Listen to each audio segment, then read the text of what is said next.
Hello అందరికీ. ఇదేంటి అనుకుంటున్నారండి? జనరల్‌గా మనం కుకింగ్‌లో మెయిన్ రోల్ ఉంటుందండి. అల్లం వెల్లుల్లండి. పేస్ట్ వినుంటారండి. అండ్ అల్లం వెల్లుల్లి పాయలుగా వినుంటారు. బట్ ఇలా పౌడర్‌గా ఎప్పుడు వినుండరు కదండీ! నేను చెప్పింది నిజమే అండి. అల్లం వెల్లుల్లి పౌడర్ అండి. షాక్‌లో నుంచి బయటకొచ్చి ఇది ఎలా చేయాలి, ఏంటి అనేది నేనైతే లాంగ్ వీడియో అప్‌లోడ్ చేస్తానండి.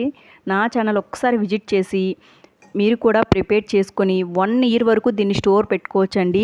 ఫ్రిడ్జ్‌తో పనే ఉండదండి. బయటే దీన్ని పెట్టుకోవచ్చు. అండ్ ఈ పౌడర్ వేసి మనం బిర్యానీ చేసుకోవచ్చు, కర్రీస్ చేసుకోవచ్చు, ఏమైనా చేసుకోవచ్చండి. మన ఈ బిజీ లైఫ్‌లో ఈ పౌడర్ చాలా టైం సేవ్ చేస్తుంది. అండ్ మనీ కూడా చాలా సేవ్ చేస్తుందండి. అండ్ పర్టిక్యులర్‌గా ఇంకో మసాలాలైతే వాడవసరం లేదండి. ప్రతి నాన్ వెజ్, వెజ్ అన్నిటిలో దీన్ని యూజ్ చేయొచ్చు ఈ పౌడర్‌నైతే. నా వీడియో విజిట్ చేసిన తర్వాత మీకు వీడియో గనుక నచ్చితే లైక్ చేయండి అండ్ ఛానల్ ఫాలో